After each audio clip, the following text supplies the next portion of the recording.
देते थे। तो इस इतिहास से हमें यह बात समझ में आता है कि संत गोविंद गुरु महाराज ने सबसे इंपॉर्टेंट बात पकड़ी कि गुलामी का आधार टैक्स है, गुलामी का आधार टैक्स है, तो वही टैक्स मुझे दीजिए तो मैं तुम्हारी आजादी का काम करूंगा। यहां इस एक बिंदु से हमारा संत गोविंद गुरु महाराज का आंदोलन शुरू हुआ और वह आंदोलन कहां तक चला। 1913 में इतना बड़ा घटनाक्रम हुआ, लेकिन हम लोगों को सिखाया जाता है कि अंग्रेजों ने गोलियां मारी, लेकिन हकीकत में वहां पर फौज कौन थी? मानगढ़ पर एक तो एमडीसी थी, मेवाड़ भील कोर, जिसमें हमारे भील सिपाही थे, यानी भीलों के द्वारा भीलों को मारा गया। और दूसरी था मुंबई नेटिव इन्फेंट्री, जो आपका बॉम्बे प्रेसिडेंसी में गठन किया गया था, उसको बाद में भारतीय सेना में तब्दील किया गया। उसका 104 बटालियन, 104 राइफल्स बटालियन वो भी थी, उसका केंद्र अहमदाबाद में था और मेवाड़ भील कोर का केंद्र हमारे खेरवाड़ा में था।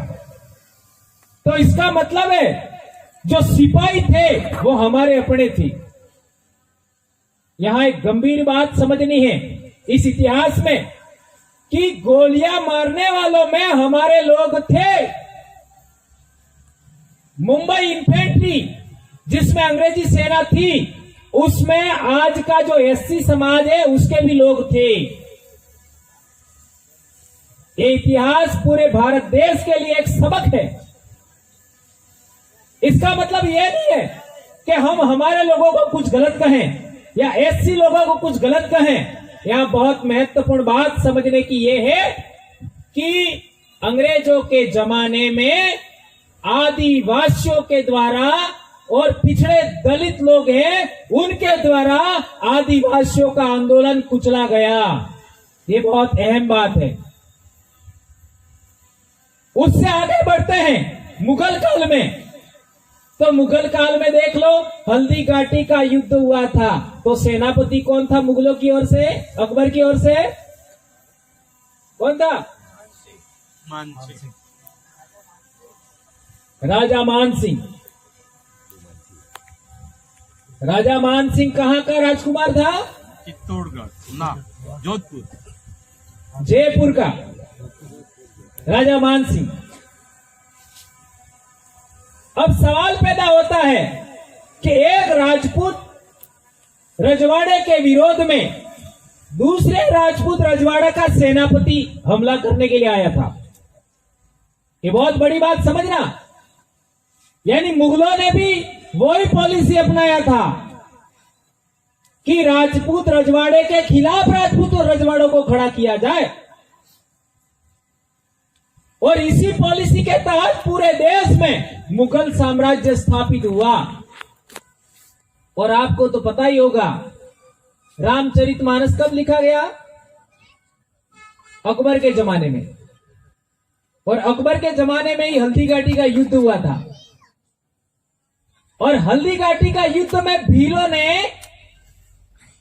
अपने इलाके की आजादी के लिए, भीलों की स्वायत्ता बरकरार रखने के लिए, भीलों का जो सांस्कृतिक इलाका है उसकी आजादी के लिए तत्कालीन राजा महाराणा प्रताप को साथ दिया। लेकिन हल्दी घाटी युद्ध में मानसिंह जिसका सेनापति बनकर आया था, उस मुगल बादशाह अकबर के दरबार में ही एक नवरत्न था जिसका नाम था टोडरमल। वो टोडरमल के ही दोस्त थे तुलसीदास। वो उसी टाइम रामचरितमानस लिख रहे थे। और इसमें एक चौपाई है, उसमें भीलों को गाली दी गई है। कोल कलवार है ना, ऐसा लिखा हुआ है, उसको आप पढ़ सकते हो। तो कहने का मतलब यह है कि इस बात के अंदर कि रजवाड़े के द्वारा रजवाड़े को दबाया जा रहा था, हरवाया जा रहा था। तो जैसा अंग्रेजों के जमाने में हुआ, हमारे लोगों के द्वारा हमारे लोगों को दबाया। उसी तरीके से मुगल काल में क्या हुआ, रजवाड़ों के द्वारा रजवाड़ों को दबाया गया, हरवाया गया। और आगे बढ़ो, सल्तनत काल में यानी मोहम्मद गोरी का जो आक्रमण हुआ उसके बाद में दिल्ली सल्तनत का स्थापना हुआ। उसके बाद देखो तो उस जमाने में क्या हो रहा था, रजवाड़े आपस में लड़ रहे थे, रजवाड़े आपस में लड़ रहे थे। एक रजवाड़े पर आक्रमण होता था बाहर वाले लोगों का, तो दूसरा है उसका सपोर्ट नहीं कर रहा था, साथ नहीं दे रहा था। तो क्रमशः एक रजवाड़ा, दूसरा रजवाड़ा, तीसरा रजवाड़ा हारता गया, हारता गया, हारता गया, और हमारे देश में इस्लाम की विजय शुरू हो गई। उससे आगे बढ़ते हैं हम लोग। रजवाड़ों से पहले, तो रजवाड़ों से पहले हमारे भीलों का राज हुआ करता था। देख लो आप, सबसे पहला रजवाड़ा कहीं कायम हुआ तो वो ईडर में हुआ, और ईडर में हमारा पूर्वज राजा था मांडलिक भील। वहां सबसे पहले बाहरी लोगों ने हमारे भीलों का राज्य हस्तगत किया, अपने अधीन लिया, और उस राजा का नाम था गुह या गोह या गोहिल, गुहिल। और ये कहा जाता है कि वह वल्लभी के राजा शिलादित्य का बेटा था। अब सवाल पैदा होता है कि जो वल्लभी के राजा थे वो कौन से धर्म को मानते थे? ये आपके गुजरात के सभी आदिवासियों के लिए लड़ाई लड़ते लड़ते हम कभी सफल नहीं हो पाएंगे। देख लो आपका केवड़िया, गुजरात में कितना संगठन है। अभी कल परसों हमारा आदिवासी एकता परिषद का बहुत बड़ा सम्मेलन होने वाला है।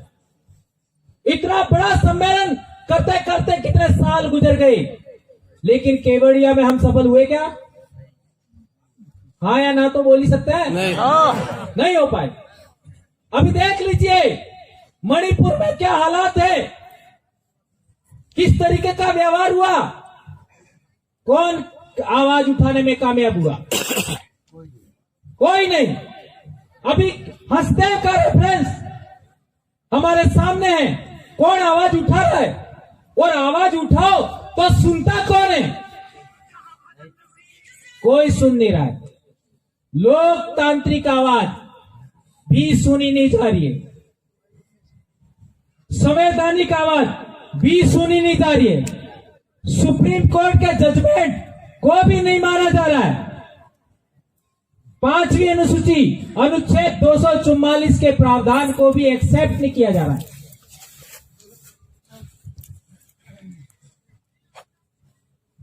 जो हमारे लिए बहुत बड़ा हथियार है, अनुच्छेद 13(3) का ग्राम सभा के पावर को भी एक्सेप्ट नहीं किया जा रहा है।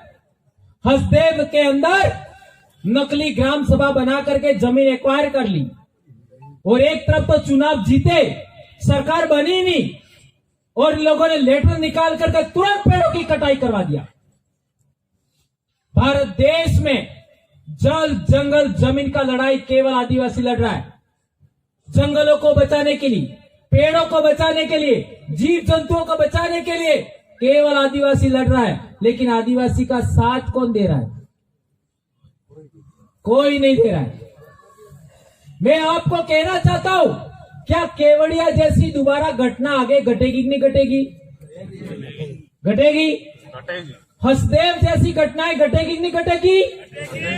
मणिपुर जैसी घटनाएं घटेगी कि नहीं घटेगी? ये जो आपका मीरा खेड़ी से हाईवे निकल रहा है, एक्सप्रेस वे, वैसा घटनाएं आगे घटेगी कि नहीं घटेगी? रतलाम के अंदर SEZ बन रहा है, स्पेशल इकोनॉमिक जोन। क्या ऐसे इकोनॉमिक जोन आगे बनेंगे कि नहीं बनेंगे? डैम के नाम पर हमारा और विस्थापन होगा कि नहीं होगा? औद्योगिक क्षेत्र के नाम पर आगे भी विकास होगा कि नहीं? हमारा विनाश होगा कि नहीं होगा? होगा। तो फिर रोकने का तरीका क्या है? क्या है तरीका? एकमात्र तरीका बचता है कि हम आदिवासी सभी लोग ऐसे संगठित हो जाए, कोई तरीका नहीं है। अच्छा, ऐसे संगठित हो गए तो भी हम सफल नहीं हो सकते। क्यों सफल नहीं हो सकते? क्योंकि आदिवासियों को बिखेरना आसान है। आदिवासियों को बिखेरना आसान है। यदि आसान नहीं होता तो 70 साल में कितने लोगों ने प्रयास किया? पूरे देश में संगठन बने हुए, फिर भी आदिवासी एक नहीं हो पाया। एक हो भी जाता है, बिखर जाता है। और इस बिखेरने के मार्ग में सबसे बड़ी दो बातें हैं, एक तो है धर्म और दूसरा है राजनीति। दो बड़ी बात है। और जहां पर भी जाओ आदिवासी इलाके में, इन दोनों पर बोलने से लोग रोकते हैं। राजनीति की तो बात ही मत करो, धर्म की तो बात ही मत करो, इसके अलावा दूसरी बातें करो। तो जो आपका केवड़िया का जो घटना घटा, वो कानून बना करके हुआ कि ऐसे ही हो गया? कानून बना करके कब्जा किया ना, सही है। हसदेव का कानून बना करके, ये जो रतलाम में एसीजेड की बात है, वो कानून बना करके। तो कानून बनता क्या है? विधानसभा और लोकसभा में। तो क्या 75 साल में हमारे आदिवासियों की आवाज, हमारे दलित पिछड़े जो भी लोग हैं, जो कमजोर है, जिनको परेशान किया जा रहा है देश में, उन लोगों की स्वतंत्र आवाज विधानसभा और लोकसभा में गई क्या? नहीं गई। तो पहली कमी क्या है? सड़क की आवाज, ये सभा सम्मेलनों की आवाज, समाज की आवाज वहां पर जानी चाहिए थी, वहां नहीं गई। वहां किसकी आवाज गई? जो मुंह चुप रखता था, जो बोलता नहीं था, जो देखता नहीं था, जो सुनता नहीं था, उसकी आवाज वहां गई। तो ऐसा तो गांधी जी के 3 बंदर थे, है? बराबर है? बराबर है। अब यदि आप संवैधानिक रास्ता छोड़ते हो, लोकतांत्रिक रास्ता नहीं अपनाते हो, तो भी आपका बंदोबस्त करने का तरीका उन लोगों के पास मौजूद है। बराबर है? और यदि आपको संवैधानिक रास्ते पर चलाने के लिए कोई बात करता है, राजनीतिक रास्ते पर बात करने की बात करता है, लोकतांत्रिक तरीके से बात करने की, आपको जोड़ने का, आगे बढ़ाने का कोई बात करता है, तो आप एक पोटली में बिक जाते हो, है? आप कुछ रुपयों में बिक जाते हो, आप कपड़ों में बिक जाते हो, आप मूर्खों में बिक जाते हो। तो कैसे आदिवासी को एक किया जाए, बताओ मेरे को, है?